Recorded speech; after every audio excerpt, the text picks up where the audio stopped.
ekene m unu njoma unu m na-ekene unu ka kwado nwaanyị ngozi mmadụ o nwere nnọọ picture mfụ na Facebook na mgbede anya bụ picture ọ jọsialụ maka na otu so ihe anyị na-eme adị m aghọtacha anyị ụmụ nwaanyị Igbo I don't understand us. Ụdị ajọ obi ụfọdụ n'ime anyị na-enwe amụrụ m ebe anyị si wee bute ya na picture ka a sị na nwaanyị welu nsị wee nye nwatakịrị nya na ya na-abụ obi wee si anya libe nwatakịrị wee na-eli nsị. Amụrụ m ụdị ajọ obi bụ ihe a. Kedu ihe bụ na oge ọbụla na soshal midia nụwa anyị na-afụ ụdị ajọ agwa ọjọọ anyị na-akpaso ụmụ nwaanyị na-akpaso nwatakịrị agbụkwa na nwatakịrị nke toleto na ụmụazị anụnwa n'elubero na-agbabere ihe ụwa na-akọ ya bụ ije nnọọ na vileji gị maọbụ ebe ọbụla ị na-esi akpọta ije nnọọ iche otu nwa ogbenye na-enwere ka ọra nne na nna ha kwe ha nkwa na ị ga-akpọrọ nwa ha na ị ga-anebelu nwa ha ya na ị ga-azụ nwa ha ịkpọrọ nwa akpọbata ya na be gị ijiri nwatakịrị na-eme ihe masịrị gị ịnọ na ị na-ezi ozi karịrịa nke ezuru ọrụ gị ịnọ na ya ị na-etinye ihe ịnọ na ya na ị na-akpagbu ya ịnọ na ya na-akpasu ya agwa dị iche iche. Kedu ihe ga-eme ka mmadụ welu nsị nye nwatakịrị ka o lie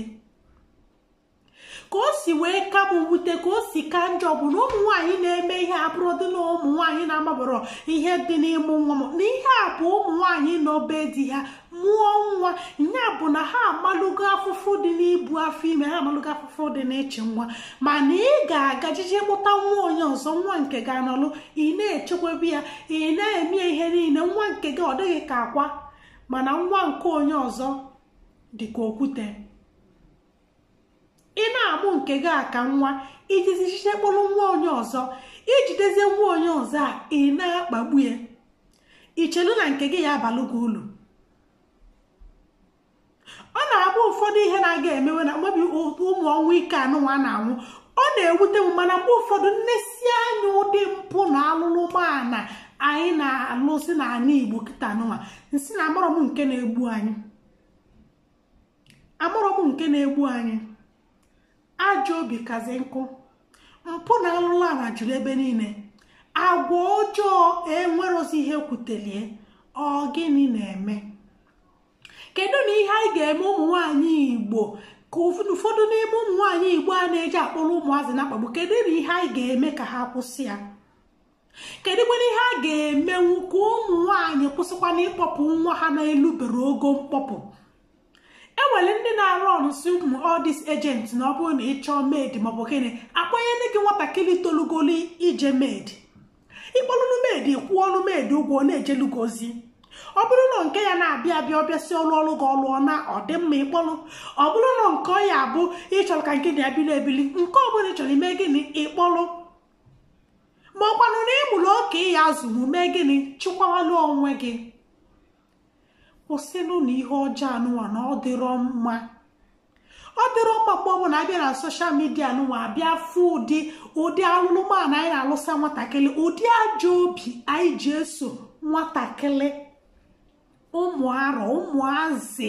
kịlịkịlị ụmụazị from 10 years down. O nwere nke ọ ga-abụ tigide aparụ ya niile. O nwere nke ị ga-abụ mmadụ bịa inwelu nwa onye ọzọ ikpochibido ya na toilet ikechi nwatakịrị aka na ụkwụ ịtọgbu ya gị na-agbakasị anya arụ gị na-afụ anyị. Kedu ihe ụmụazị ya na-eme na mmadụ ya reditenwu?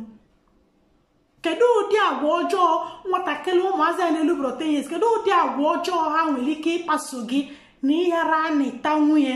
kpaso nwatakịrị agwa dịka nwatakịrị ọ bụ? Rakwanụ nke unu ji na nke unu ji ajọka echi niile kịta onwe ihe melụ gị kịta anụnwa asị hei na ọ nwụrụ ọnwụ ike.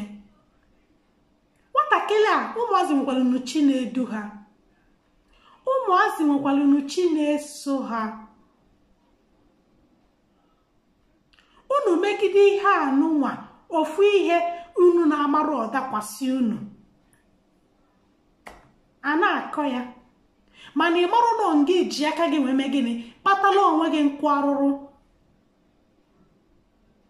unu mesikwa ihe niile unu na-eme ụmụ nke unu baa unu kpọkọrọrọ mba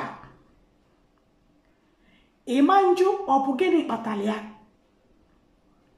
maka na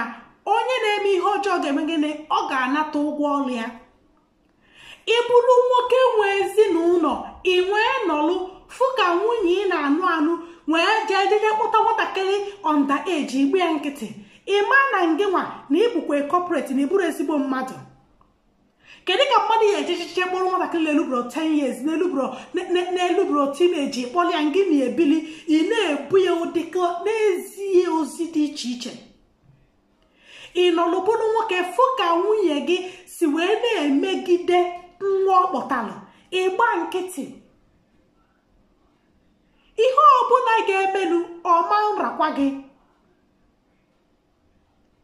rapụnụ ka unu ji ọ bụrụ na ozi dị ibe gị ka nkụ na ya reje nwunye amụ na nwa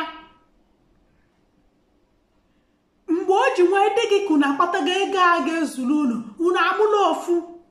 unu mụla ofu a unu zụba unu megị na oto unu eme gịnị unu amụla ọzọ o nwere obodo unu fụrụ a na-akọ ụdị akụkọ a na-aga akọgba mgbe ọbụla ịpụta na soshal midia ifu ndị otu nwaanyị ojide nwatakịrị debie ọdị ndụ ọnwụ ka mma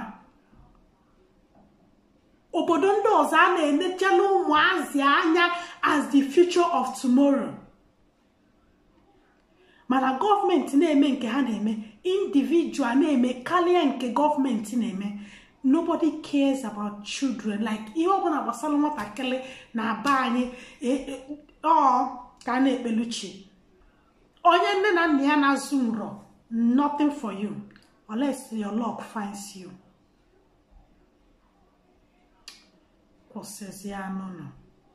kwụsịnụ na ọdịrọ mma sepụ na aka enwe n'ofe kwụsị na ihe ọjọọ anụ unu na-eme na ọdịrọ mma oke ihe mwute ka ọ bụ na mba niile ga-abịa na mpaghara soshal midia n'ụwa mgbe ọbụla igbo woman gịnị na-afụ anyị kedu ihe na-afụ anyị anyị ga-eji jide nwa mmadụ wee na-akpasu agwa dịka amụrụ m ka m mesi wee maatụ ya ka m kwụsị n'ebe a anyị adịkwa na mgbe ọzọ ọ ka bụkwa nwunye nwaanyị Ngozi Mmadụ onye nta akụkọ gị Igbo Amaka TV Igbo niile ga-emesi anụ na ọdịnala